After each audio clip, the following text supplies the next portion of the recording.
સમાચારમાં આગળ વધીએ। રાજકોટમાં યુવકની હત્યા કરાયેલી લાશ મળી આવી છે। રાજકોટના માધવ પાર્ટી પ્લોટમાં યુવકની હત્યા કરવામાં આવી।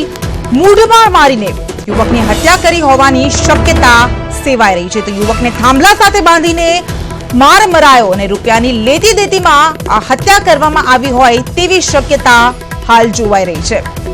મહત્વપૂર્ણ સમાચાર મળી રહ્યા છે। રાજકોટમાં યુવકને મૂઢમાર મારી તેની હત્યા કરી હોવાની શક્યતા છે। યુવકની હત્યા કરાયેલી લાશ મળી આવી છે। રાજકોટના માધવ પાર્ટી પ્લોટમાં આ ઘટના બની છે।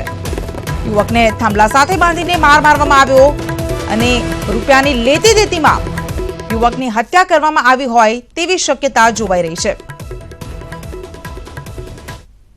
છે તે લોકોને મહેશ પાસેથી જૂના પૈસાનો હિસાબ બાકી હતો, એટલે તે પૈસાની લીધેથી બાબતે ઝઘડો થયો છે અને રાતના તેને કોઈ પણ હથિયાર વડે મારીને ઉપરના પાઇપ જોડે બાંધેલા અત્યારે માહિતી પોલીસને મળી છે। આ અંગે વધુ માહિતી માટે સંવાદદાતા અંકિત પોપટ જોડાઈ ગયા છે। જે અંકિત, જે ઘટના સામે આવી છે, યુવકની હત્યા કરાયેલી લાશ મળી આવી છે, શું છે આખો મામલો? ચોક્કસ, ખાસ કરીને બનાવ અંગે જો આપને માહિતગાર કરું તો રાજકોટ શહેરના માધાપર ચોકડી પાસે આવેલ માધવન પાર્ટી પ્લોટ છે, ત્યાં હત્યાનો બનાવ બન્યા હોવાનું સામે આવ્યું છે। મહેશ સોકડિયા નામના શખ્સની તેમના જ કહી શકાય કે જે સાથી કર્મીઓ દ્વારા હત્યા કર્યાનું સામે આવ્યું છે। ઘટનાની જાણ થતાં જ એફએસએલ, સ્થાનિક પોલીસ, ક્રાઇમ બ્રાન્ચ અને એસઓજી પોલીસે ઘટના સ્થળે પહોંચી જરૂરી પંચનામાની કાર્યવાહી હાથ ધરી હતી।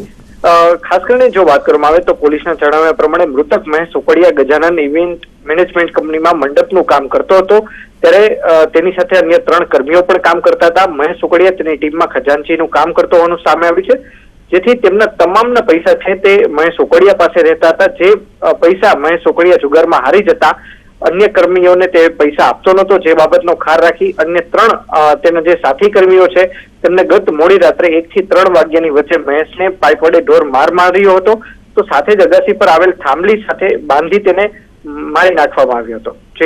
જી અંકિત, આભાર આપનો તમામ વિગત માટે। દાહોદમાં 4 દિવસમાં પોસ્ટ બેંકમાં 2345 ખાતા ખુલ્યા હોવાનું નિવેદન દાહોદ જિલ્લા લીડ બેંક મેનેજર રજનીકાંત મુનિયાએ આપ્યું છે।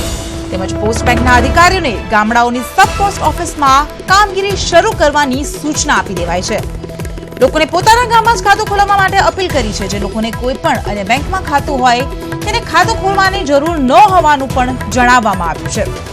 મહત્વનું છે કે દાહોદમાં ગઈકાલ રાતથી ખાતા ખોલાવવા માટે ખેડૂતોની લાંબી લાઈનો લાગી ગઈ છે।